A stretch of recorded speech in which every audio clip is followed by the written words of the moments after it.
cruz, quando ele, após o beijo de Judas, foi aprisionado, levado a julgamento, e neste julgamento então ele passa a uma caminhada, não é, ao rumo ao Calvário, a crucificação. E quando ele caminhava, queridos, naquela avenida, levando então a parte da sua cruz, porque a cruz ela se dividia em duas partes. Tinha, não é, momentos que eles crucificavam pessoas em tocos de árvores, em forma de cruz, não é? E nesta cruz era com dois braços a cruz, e era uma das formas. E nesta cruz eles pregavam as mãos das pessoas naqueles tocos, e os seus pés representam para nós que tinha um lugar de apoio, e é verdade, algumas delas tinham, mas outras delas que não tinham apoio, eles pregavam então os pés do lado de dentro, não é? No meio do pé, aí entrava o prego do lado então da pessoa, do pé da pessoa, nos tocos, e a pessoa então ela ficava agachada, pregada, e existia uma madeira que eles se apoiavam, sentavam em cima para descansar. Mas quando eles sentavam para descansar naquele momento da crucificação, eles fechavam os pulmões. Eles tinham que achar força então para levantar, para poder respirar. Por isso que diz, queridos, que muitos deles eram quebrados os seus ossos, para que eles não pudessem respirar, para morrer mais ligeiro. Assim era a crucificação.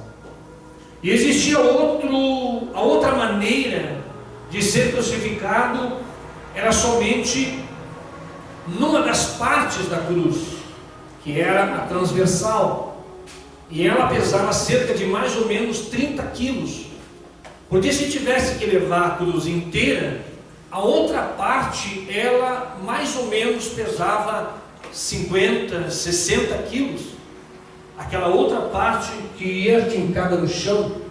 Então geralmente esta parte já estava no lugar, ou lá deitada, até colocar a pessoa e ali pregar aquela parte para poder levantar. Então assim era a cruz, ou a forma de crucificação. A crucificação, queridos, era considerado um ato maldito. Seria maldito toda pessoa que fosse crucificada. E Jesus então agora era condenado pelos judeus, pelos líderes judaicos, para a crucificação. E esta condenação ela estava baseada, irmãos, na preocupação que eles tinham de poder, de liderança, e de até mesmo não perderem o povo, não perderem as pessoas. E isto, queridos, está relatado de forma muito brutal. Então era momento de festa, vinham os peregrinos de todas as regiões da terra, e ali, se Jesus fizesse um milagre naquele momento da Páscoa, no momento, não é, aonde eles se reuniam naquela festa, eles iam ter muitos adeptos, ia ter muitas pessoas que haveriam de crer nele através dos milagres. Então estes judeus que estavam incomodados com os milagres de Jesus, com a palavra de Jesus, eles estavam, não é, prontos a tirar a vida de Jesus, a qualquer custo, ao ponto que então eles escolheram Barrabás, não é, libertar Barrabás e crucificar Jesus, o inocente. E assim se fez, queridos, que ele então, não é, foi levado a este caminho.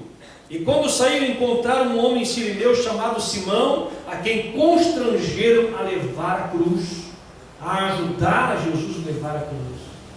Interessante, queridos, que isto traz para nós, irmãos, nos momentos mais cruciantes, mais difíceis, mais cruéis, o Senhor sempre envia um sirineu. Amém. O Senhor sempre vai enviar, queridos, na nossa cruz, na nossa caminhada de dificuldade, o Senhor vai levantar um sirineu.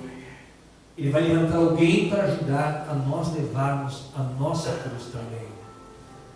Porque o Senhor Jesus, Ele fala que se nós quiséssemos seguir Ele, nós teríamos que negar a nós mesmos, tomar a nossa cruz e segui-lo. A nossa cruz significa os nossos problemas. A nossa cruz significa as nossas adversidades. A nossa cruz são as coisas que nos incomodam. A nossa cruz são as guerras interiores dentro de nós que nós lutamos. A nossa cruz é as lutas que nós temos no nosso interior. É as lutas que nós lidamos contra o pecado, contra a falta de perdão, contra a ira que está muitas vezes alojada dentro do nosso coração. Nós precisamos ser libertos destas coisas. Nós precisamos vencer as tentações, as provações e as situações que se levantam contra nós. E isto é levar a nossa cruz. E o Senhor sabe que nós podemos ir até um certo ponto. E até a própria palavra de Deus nos diz que o Senhor não dá para nós uma carga maior do que nós podemos suportar. Ele não dá uma luta além do que nós podemos, alcançar a lutar contra ela. Ele manda o sirineu. Ele nos dá o sirineu. E naquele instante, Jesus, então, ele foi, abençoado por aquele homem que auxiliou ele levar a cruz.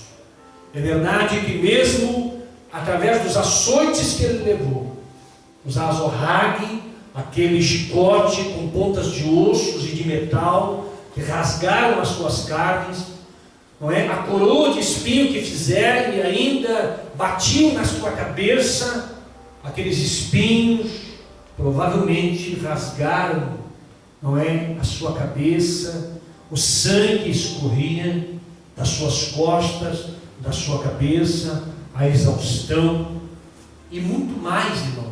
Ele estava levando os meus pecados e os teus pecados. Aquela via cruz, queridos, era para colocar na cruz, no Gólgota, os meus pecados e os teus pecados.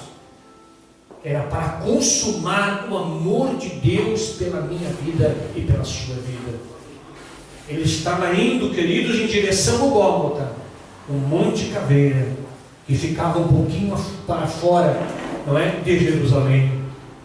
Ele estava, queridos, indo para a morte maldita de cruz, para se tornar maldito no meu lugar e no seu lugar.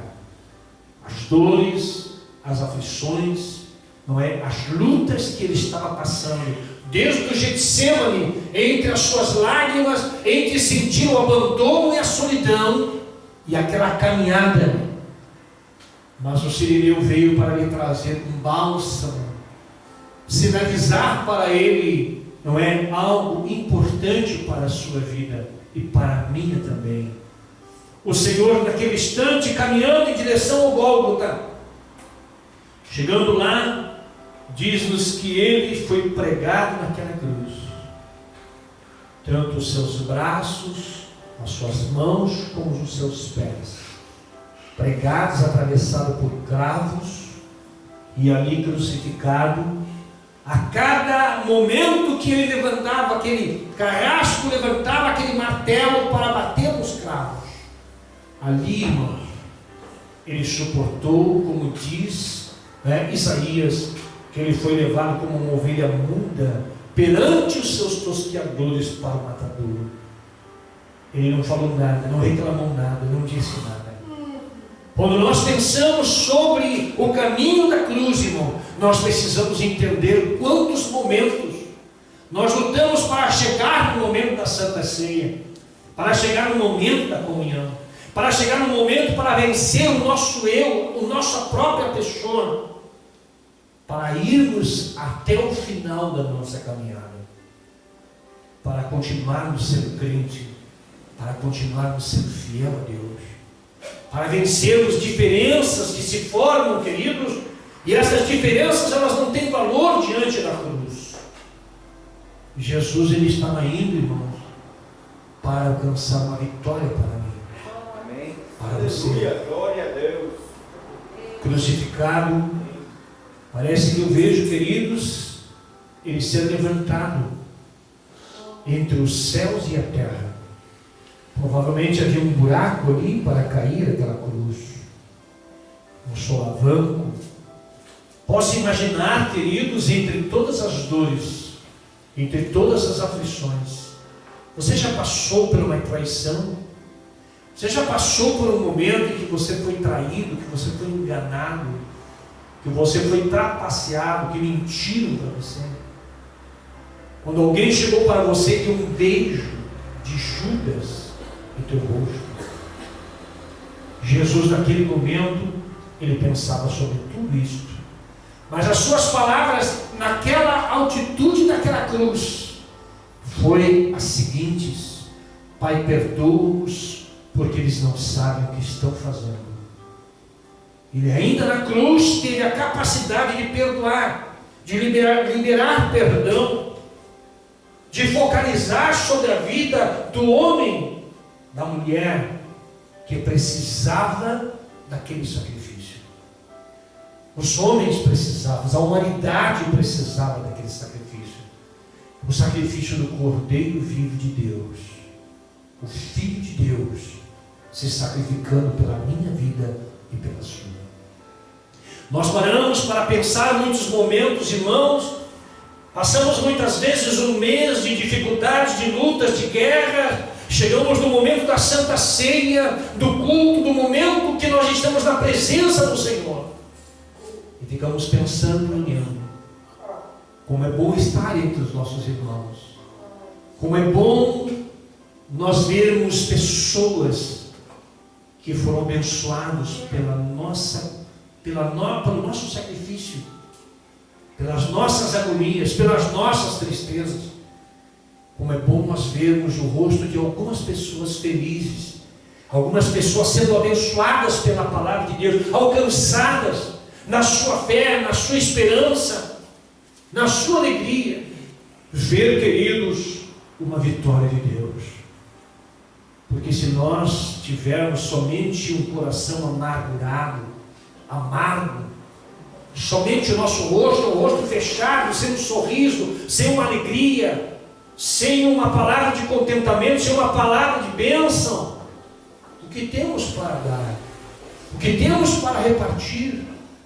Jesus na cruz, ele olha para João e diz: olha aí do teu lado, João, a tua mãe. Ele é a minha, mas agora ele é tua. Ele estava repartindo, queridos, naquele momento, o que era mais precioso para ele. Ele estava repartindo ali na cruz, irmãos, uma mensagem extraordinária para a minha vida e para a sua. Ele estava dizendo para mim e para você: eu venci, vocês vão poder vencer também. Vocês vão poder atravessar o momento de dificuldade, porque eu venci, eu fui o exemplo de vocês. Cada vez, irmãos, que nós nos frustramos com as pessoas, nós nos frustramos por circunstâncias, nós nos frustramos com nós mesmos. Nós, queridos, nos debatemos, mas quando nós tiramos os nossos olhos destas coisas, destas circunstâncias que estão à nossa volta, e olhamos para Jesus, olhamos para o seu sofrimento, olhamos para a sua dor, que Ele passou por mim e por você, e começamos a meditar: Senhor, Tu fizeste tudo isso por mim, para que eu pudesse vencer, para que eu pudesse, ser um vencedor na caminhada da minha história, da minha vida. E aí nós começamos a dizer dentro de nós: eu vou ser um vencedor, como Jesus foi um vencedor. Se Jesus tivesse ficado dentro daquela sepultura, nós poderíamos dizer para nós: mas ele morreu e agora não adianta mais. Mas não, Ele tem uma resposta para a nossa vida de forma diferente. Ele quer dizer para nós algo diferente esta noite ao nosso coração. Glória a Deus. Aleluia. Glória a Deus. Aleluia. Ele quer falar algo para a nossa vida, naquela cruz. Ele quer falar uma mensagem para o meu coração e para o teu. Amém. Glória a Deus. Aquele instante, queridos, crucial da cruz, foi um momento, irmãos, em que ele passou para toda a humanidade, para todos os homens, o caminho. Perdoa, porque eles não sabem o que estão fazendo. Nós não sabíamos o seu grande amor, o grande amor de Deus, e que era necessário que ele morresse por nós. Ele morreu por você, minha irmã. Ele morreu por você, meu irmão. Ele morreu por mim, ele morreu por você. Ele morreu para trazer para nós, através das suas dores, das suas aflições, a vida, a graça, o seu amor. Ele veio através de nós, através do seu sofrimento. E eu e você não podemos sofrer nada, não podemos passar nada, não podemos passar por privações ou por circunstâncias por causa da cruz, porque servimos a Deus. Irmãos, nós precisamos aprender a olhar para Jesus, porque se nós estivéssemos naquele barco como Pedro, quando disse: Senhor, eu posso ir até aonde o Senhor está, caminhar sobre as águas, vem, Pedro. Agora Pedro, quando ele sentiu a brisa que tocou no seu rosto, ele começou a afundar, que ele olhou para os lados, e aí Jesus disse para ele: homem de pouca fé. Aí salvou ele, pegou na sua mão. Sabe o nosso problema, irmãos? Que nós estamos sempre olhando para os lados. Nós precisamos olhar para a cruz, nós precisamos olhar para Jesus e não tirarmos os olhos de Jesus, porque é Ele que vai trazer solução para os nossos problemas. Não é o homem, não é a mulher, não é nós nos debatermos, não é nós estarmos em estado de nervosismo, de aflição, de agonia. Não, nós temos que confiar, olhar para Jesus, clamar a Jesus, buscar a Jesus, confiar que Ele está olhando para nós. E diz o texto: e havendo crucificado, repartiram as suas vestes e lançando sortes para que se cumprisse o que foi dito pelo profeta: repartiram entre si as minhas vestes e sobre a minha túnica lançaram sortes. E diz ainda: e assentando-se, guardaram ali por cima e puseram escrita a sua acusação: este é o rei dos judeus. Nos outros textos diz que as suas vestes, do seu manto, as suas vestes foram repartidas e o seu manto não foi rasgado. Era de uma grande valia o seu manto e não foi rasgado. E escreveram, não é, sobre a sua cabeça: este é o rei dos judeus, para escarnecer dele, para escarnecer do povo judaico. E foram crucificados com eles 2 salteadores, um à direita e outro à esquerda. 2 malfeitores crucificados, um à direita e outro à esquerda. E os que passavam blasfemavam dele, meneando a cabeça, ele dizendo: tu que destróis o templo e em 3 dias o reedificas, salva-te a ti mesmo, se és o Filho de Deus, desce da cruz. Jesus estava falando sobre o seu corpo, que ia ser morto, descer da sepultura, e ao 3º dia ia ressuscitar. Ele estava falando do tempo do seu corpo, não do tempo. Só que eles não entendiam o que Jesus queria transmitir. E da mesma maneira também os príncipes dos sacerdotes, com os escribas e anciões e fariseus, escarneciam, dizendo: salvou os outros, a si mesmo não pode se salvar. Se é o rei de Israel, desça agora da cruz e creremos nele. Queriam então tentar Jesus a deixar o sacrifício. Quantos momentos eu e você somos tentados a deixar o sacrifício, a deixar, queridos, a nossa negação, a deixar, queridos, o momento em que nós negamos a nós mesmos para servir o Senhor. Quantas vezes as pessoas querem nos levar a testes? Agora, meu irmão, diz o texto: salvou os outros, a si mesmo não pode salvar-se. Se é o rei de Israel, desça agora da cruz e cremos nele. Confiou em Deus, livre-o agora, se o ama, porque disse: sou filho de Deus. Então eles estavam tentando ao Senhor. E desde a hora 6ª houve trevas sobre a terra, até a hora 9ª, Imagine, irmãos, 3 horas da tarde, Jesus crucificado, e escurece tudo.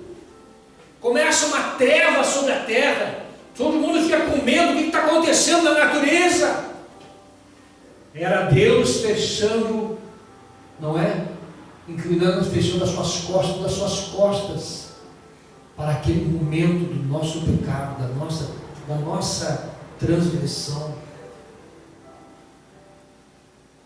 Houve trevas sobre a terra, da 3ª hora até a 6ª, até a hora 9ª, né? Da 6ª até a hora 9ª. E perto da hora 9ª, exclamou Jesus em alta voz, dizendo: Eli, Eli, sabactani, isto é, Deus, meu Deus, por que me desamparaste? Jesus sentiu na cruz, irmão, o desprezo de Deus. Mas Deus não estava desprezando Jesus. Porque se Deus estivesse olhando naquele momento para Jesus, Ele pouparia o seu filho que ama. Mas Ele tinha que se afastar para que se houvesse a consumação, para que se consumasse aquela situação, para que aquele momento fosse então, não é, concluído, terminado, irmão. E aqui está, irmão, uma coisa importante que está revelado nesta palavra para a minha vida e para a sua. Alguns dos que ali estavam ouvindo isto diziam: este chama por Elias, por Deus. E logo um deles, correndo, tornou uma esponja e bebeu em vinagre, e pondo numa cana, dava-lhe de beber, para que Jesus, não sentisse dor. Aquilo era uma droga que eles faziam para a pessoa não sentir dor, não sentir agonia, mas ele estava sentindo tudo aquilo. Jesus não quis, irmão. E os outros, porém, diziam: deixa, vejamos se Elias vem livrá-lo. E Jesus, clamando outra vez com grande voz, entregou o Espírito. Então Jesus clamou e entregou o Espírito para Deus. E eis que naquele momento que Jesus então entrega o Espírito para Deus e dá a consumação do ato da cruz, de morrer por mim e por você, quando Ele dá a sua vida por mim e por você, diz então, irmãos, que o véu do templo se rasgou em 2 de alto a baixo. Que véu era este? Um véu de 9 centímetros que havia no templo, separando o lugar santo do lugar santíssimo. Então aquele véu, quando Jesus morreu, se rasgou de alto a baixo, se abriu um caminho para o lugar dos santos. Jesus abriu o caminho, irmão, para que nós tivéssemos a grande vitória. Glória a Deus. Jesus estava abrindo o caminho, irmão, para que nós viéssemos, não mais agora por sacrifício, por animais, mas diretamente entrarmos até Jesus, até Ele, até a salvação. E diz-nos a palavra de Deus: e eis que o véu do templo se rasgou em 2 de alto a baixo, e tremeu a terra, e tenderam-se as pedras, e abriram-se os sepulcros, e muitos corpos de santos que dormiam foram ressuscitados. Imaginem, corpos de santos que estavam lá no sepulcro, lá, queridos, nas sepulturas. Diz que eles ressuscitaram e começaram a caminhar, saindo dos sepulcros depois da ressurreição dele, entraram na cidade santa e apareceram a muitos. Pessoas que estavam mortas lá no sepulcro, agora caminhando na cidade, irmão, caminhando pela cidade. Pessoas crentes, homens que morreram no Senhor, passeavam pela cidade. Muitos estavam apavorados, os mortos reviveram. Quanta gente que nós conhecíamos estão vivendo, estão caminhando sobre a cidade. O pavor, queridos, da natureza se mudando, depois os mortos ressuscitando e andando na cidade. E o que mais? E o centurião e os que com eles guardavam a Jesus, vendo o terremoto e as coisas que haviam sucedido, tiveram grande temor e disseram: verdadeiramente este é o Filho de Deus. E estavam ali olhando de longe muitas mulheres que tinham seguido Jesus desde a Galileia para servir.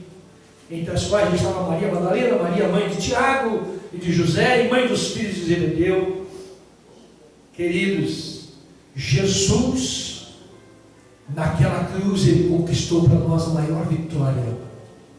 Amém. E diz, queridos, o texto: e vindo já tarde, chegou um homem rico de Arimateia, por nome José, que também era discípulo de Jesus. Este foi ter com Pilatos e pediu-lhe o corpo de Jesus. Então Pilatos mandou que o corpo lhe fosse dado. Pode levar, né? José de Arimateia. E José de Arimateia, diz-nos o testemunho que ele, querido, se tornou cristão, crente. Depois ele dá testemunho, a sua história é muito linda. Mas ele foi aquele que foi usado por Deus agora, não é? Do Sirineu passou agora para José de Arimateia o trabalho de cuidar do corpo de Jesus. Um sepulcro estava esperando, as vestes estavam esperando para envolver Jesus. Irmãos, mesmo nas nossas maiores aflições, o Senhor Ele envia as pessoas para cuidar de nós. Pode ser na morte, pode ser na vida, pode ser na desgraça, nos momentos de dificuldade, mas o Senhor provê alguma coisa para a nossa vida. Aleluia, glória a Deus. Jesus estava sendo cuidado por José de Arimateia. Sabe qual era o destino, irmãos, daqueles que eram malditos, crucificados, lançados no lixão, nem sepultados não eram, mas Jesus recebeu uma sepultura nova, para ser sepultado. Oh, meu Deus. Aleluia, glorificado seja o nome do Senhor. E diz-nos o texto, e no dia seguinte, que é o dia depois da preparação, reuniram-se os principais dos sacerdotes e fariseus na casa de Pilatos, dizendo: Senhor, lembra-nos de que aquele enganador vivendo, estavam falando de Cristo, disse: depois de 3 dias ressuscitarei. Oh, meu Deus. Ele estava falando que ele vai ressuscitar, mas bota uma guarda lá para ficar cuidando, bota soldados para ficar cuidando, porque senão os discípulos podem roubar o corpo de Jesus lá do sepulcro. Jesus. E aí vai ser muito pior. Glória a Deus. E aí então foi colocado uma guarda para ficar cuidando do sepulcro. E diz-nos, queridos, que no meio daquele quadro, no meio daquela situação, então, manda, pois, que o sepulcro seja guardado. E quando eles estavam guarnecendo aquele sepulcro, estavam segurando, não é, aquela pedra, estavam ali guardando, selando com a pedra, não é, cuidando do sepulcro. No capítulo 28 que lemos, no versículo 1, diz: e no fim do sábado, quando já despontava o primeiro dia da semana. Eu quero profetizar para a sua vida esta noite, a este momento que estou pregando esta palavra, era o final do sábado para despontar o primeiro dia da semana. Está despontando o primeiro dia da semana para a sua vida e para a sua história. O Senhor, aleluia, me deu esta palavra para te dizer, esta palavra-chave profética sobre a sua vida. Está despontando o primeiro dia da semana. Há uma vitória de Deus preparada para a sua vida. Aleluia, glória. Há algo que o Senhor tem preparado para o seu coração. Passamos por agulhas, passamos por provações, passamos por momentos de algozes, mas há um momento, queridos, o momento do despontar o primeiro dia da semana. E hoje é o primeiro dia da semana para alguém aqui. Quando já despontaram o primeiro dia da semana, Maria Madalena e a outra Maria foram ver o sepulcro. Já era tarde quando elas deixaram então o corpo de Jesus no sepulcro. E diz que levava em torno de 6 a 7 horas para fazer a preparação de um corpo. E elas não iam passar a noite lá fazendo a preparação do corpo, porque o corpo ele era embalsamado, ele era limpo, ele era perfumado, ele era, não era envolvido com os lençóis. Oh, meu Deus. Toda uma preparação. E elas não iam passar umas 6, 7 horas ali fazendo aquele trabalho. Elas deixaram o corpo de Jesus envolto para voltar no outro dia, no primeiro dia da semana, Bem cedo nos diz, queridos, que elas voltaram ao sepulcro, e eis que houver um grande terremoto. Vai haver um terremoto, queridos, aleluia, no meio dos teus problemas, no meio das tuas dificuldades, no meio da incredulidade do teu coração, no meio das provações que tu tens passado. Vai haver um terremoto, vai se mover os céus e a terra em prol da tua vida.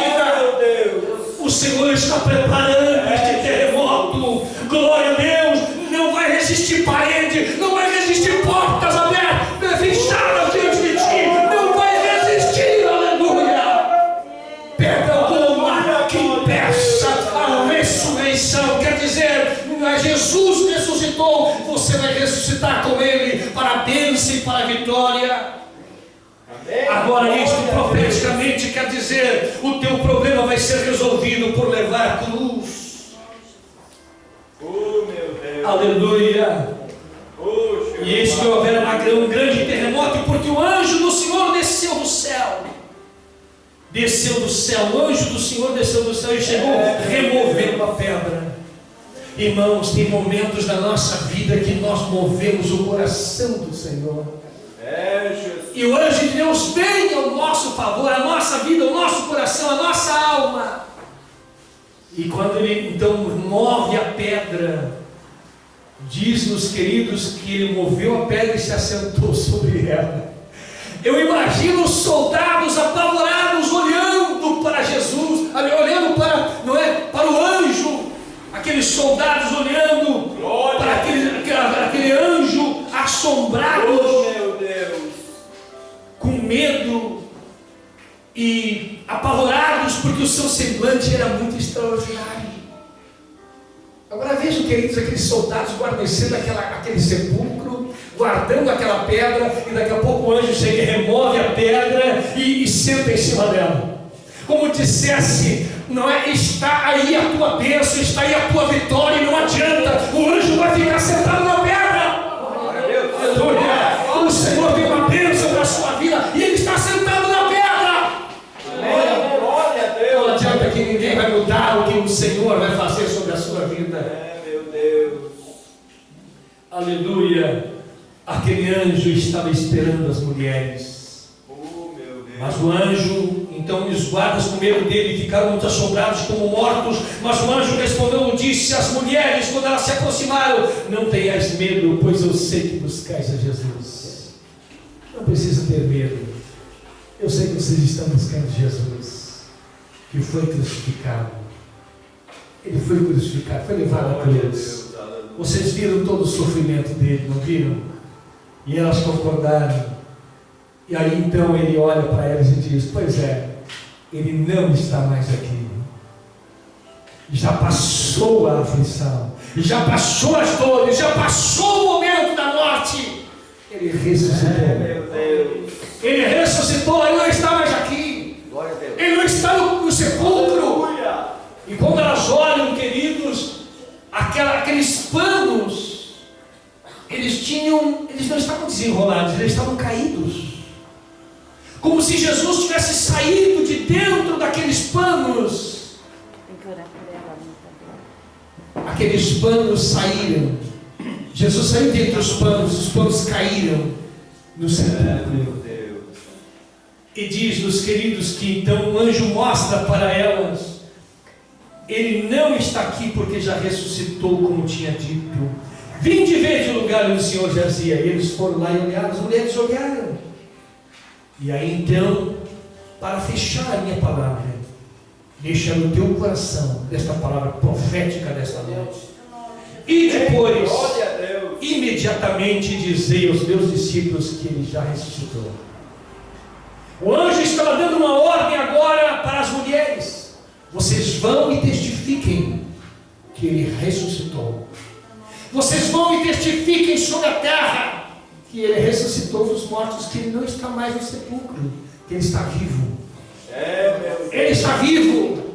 Ele ressuscitou. Isso quer dizer, queridos, o teu problema pode ser o mais difícil. As nossas necessidades podem ser as mais amargas possíveis. O anjo vai sentar na pedra e ainda vai dizer para você: vai e diga para os teus irmãos. Quer dizer, vai testemunha, dá testemunho, e diga que o teu Jesus, Ele ressuscitou e vai te tirar dessa situação, desse problema, dessa situação que você está vivendo e convivendo. Amém. Meu Deus.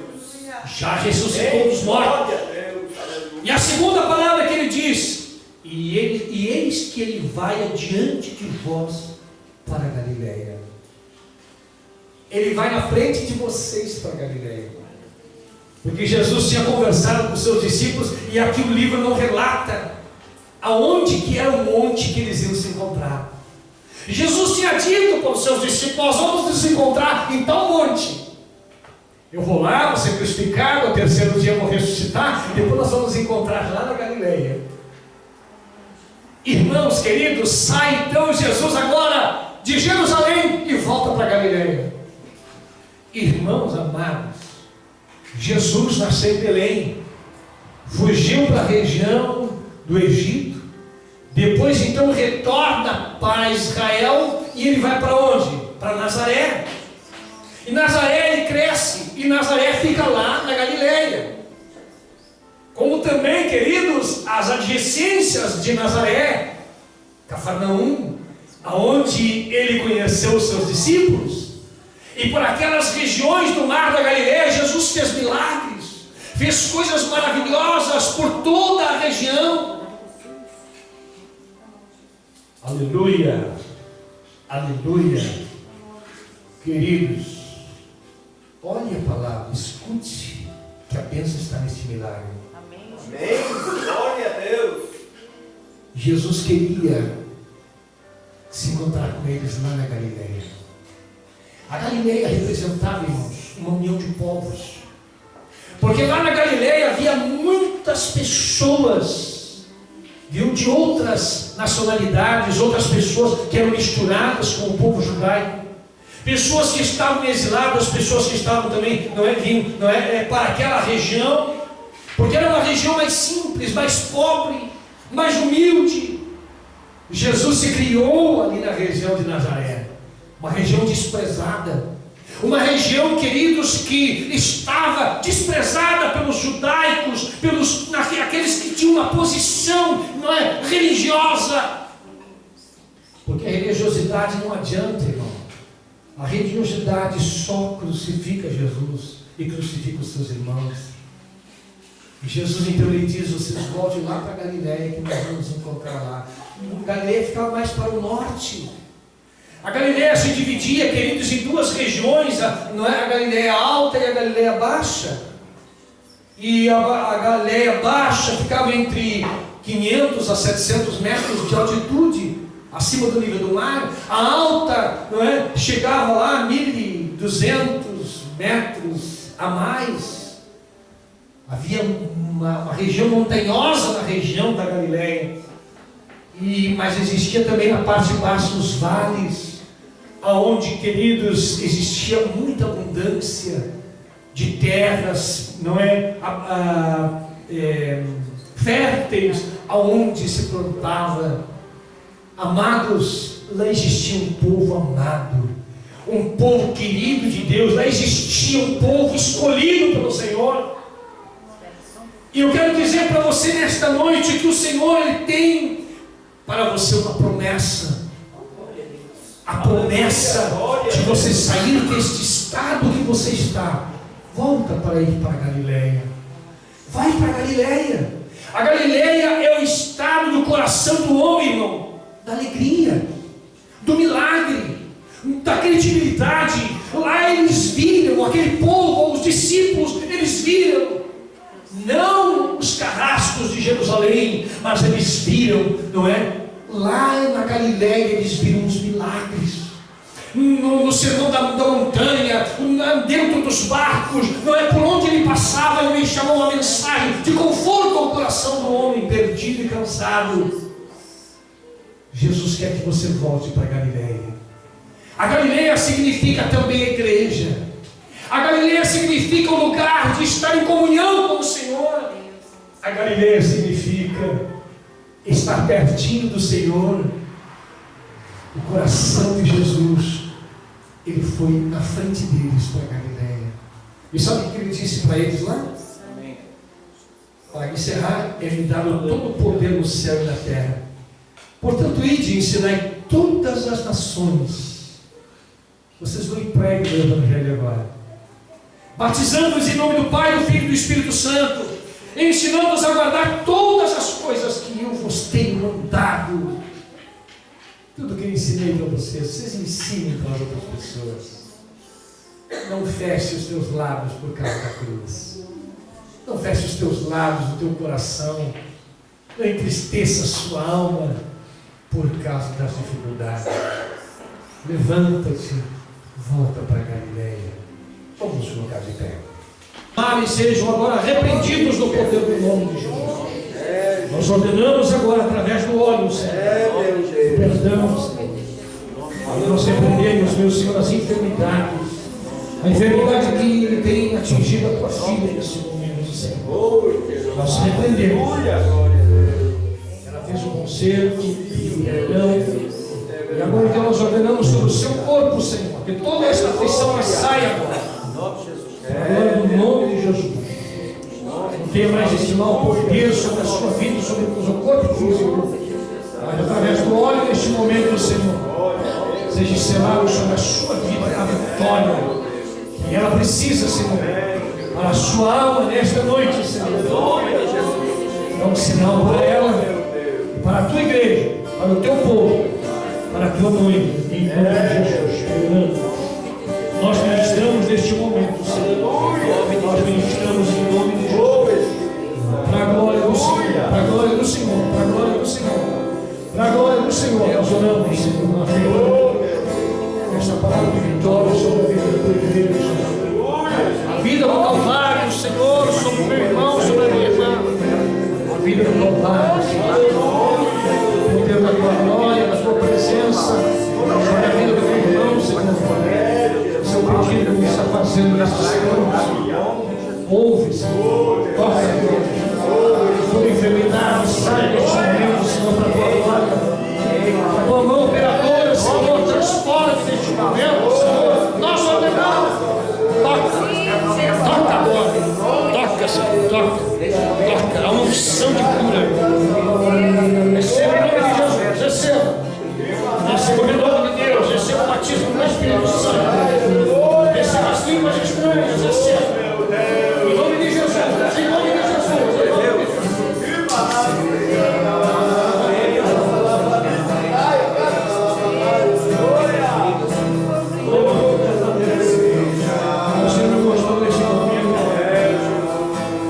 Anjos, em providência aos seus parentes.